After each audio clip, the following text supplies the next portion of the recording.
Army chief का बतौर army chief Syed Asim Munir साहब का पहला दौरा है सऊदी अरब, और ये 1 या 2 दिन पर भी मुहित नहीं है और वहाँ उन्होंने बहुत सी अहम मुलाकातें शुरू भी कर दी हैं। तो इससे जुड़े हैं पाकिस्तान के बहुत से मामलात, क्योंकि पाकिस्तान सऊदी अरब के साथ बहुत से मामलात का शराकत दार है और वो सारे मामलात नहायत अहमियत के हामिल हैं।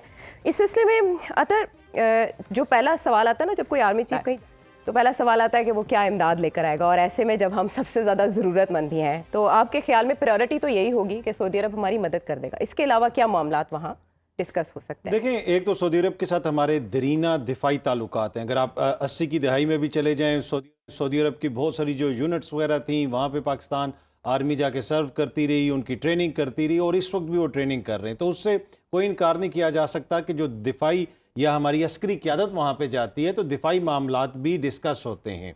वो तो सऊदी अरब की हद तक होते हैं, लेकिन पाकिस्तान की हद तक क्या होता है, जब भी चाहे वो खान साहब का दौर हो या अब इस हुकूमत का दौर है, आर्मी चीफ गए में हैं और हम यहाँ पे किस किस्म की खबरें सुन रहे हैं। तज्जिए क्या, खुशखबरी मिलेगी इकॉनमी के हवाले से, खुशखबरी मिलेगी, सऊदी अरब कुछ दे देगा। देखें, अगर इसाक डार साहब गए हों और इस तरह की बातें हो रही हैं कि खुशखबरी मिलेगी, फिर तो सेंस करता है। क्या ये आर्मी चीफ की जिम्मेदारी है कि वो जाएं और वो किसी की भी हुकूमत हो और वो उनके लिए पैसे लेके आएं?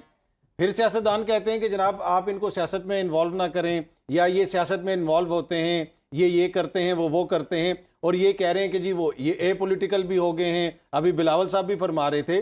तो फिर आपकी सियासी जिम्मेदारियां उनके कंधों पे क्यों आती हैं? ये बड़ा क्वेश्चन है। बाकी वो तो अबव एंड बियॉन्ड जाके जो करते हैं वो करते हैं। किसके लिए करते हैं? ज़ात के लिए तो नहीं करते, पाकिस्तान के लिए करते हैं, वो तो अंडरस्टैंडेबल है। लेकिन यहाँ पे सियासी क़यादत की इतनी नाकामी है कि जो इतनी ज़्यादा सियासी क़यादत है, 13-14 जमातें, उनमें से एक शख्स भी नहीं है जिनको सऊदी अरब सीरियसली लेगा या उनकी गारंटी मान लेगा। सऊदी अरब तो शायद उनको ले ले, लेकिन जो जिनकी गारंटी नहीं, उन्होंने कितने अरसे लेना है? कम से कम आर्मी चीफ की तो गारंटी होती है ना, 3 साल तक उसने रहना है। सऊदी अरब भी तो यही देखेगा ना कि किसके साथ बातचीत करनी है। 3 साल से ज्यादा अरसा भी आर्मी चीफ रह लेते हैं, इसीलिए वो उन्हीं से बात करते हैं। वो देखें, एक तो वो बादशाह और बादशाह तो डील करना चाहती है कि उसके साथ जिनको पता हो कि ये जो यहाँ पे है, बाकी सारे आर्जी कैरेक्टर्स हैं। लेकिन यही मैं कह रहा हूँ कि ये किस्सा 6 महीने का या 6 साल का नहीं है। इतने बरसों में हम क्यों ये चीज नहीं करवा सके कि जहां पे हमारी जो सियासी क़यादत है, जिसको मैं वोट देता हूं, आप देते हैं, दीगर मोअज़्ज़िज़ दोस्त वोट देते हैं, उस सियासी क़यादत को इस कदर की निगाह से क्यों नहीं देखा जाता? बाकी फिर हम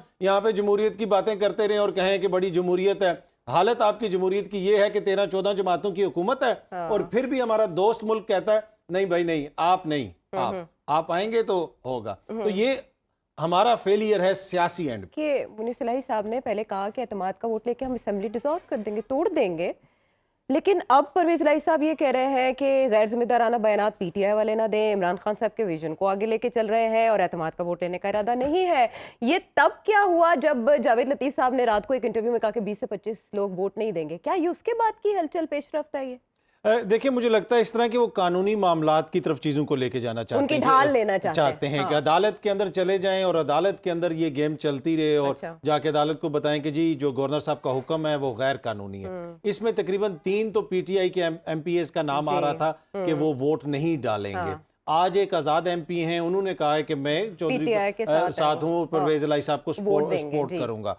तो एक चीज़ तो ये हो सकती है। दूसरी बात ये कि कल जो खान साहब से मुलाकात हुई, उसमें भी मैंने ये परवेज इलाही साहब के हवाले से पूछा, इसलिए कि खबरें आ रही थी कि जी परवेज इलाही साहब के ऊपर एतमाद नहीं रहा खान साहब को, और उन्होंने पार्टी को भी ये कहा है। तो मैंने बराह रास्त उनसे ये पूछ लिया कि आप अगर सीट एडजस्टमेंट करते हैं परवेज इलाही साहब के साथ और 5-10 सीटें उनको दे देते हैं, अगले जब असेंबली आएगी सेटअप के अंदर वो कहें कि जनाब मैं अपने 10 बंदे उठा के किसी दोस्त के कहने पे दूसरी तरफ जा रहा हूँ, तो वो तो आपके लिए एक सियासी ब्लैकमेलिंग का रास्ता आप छोड़ रहे हैं।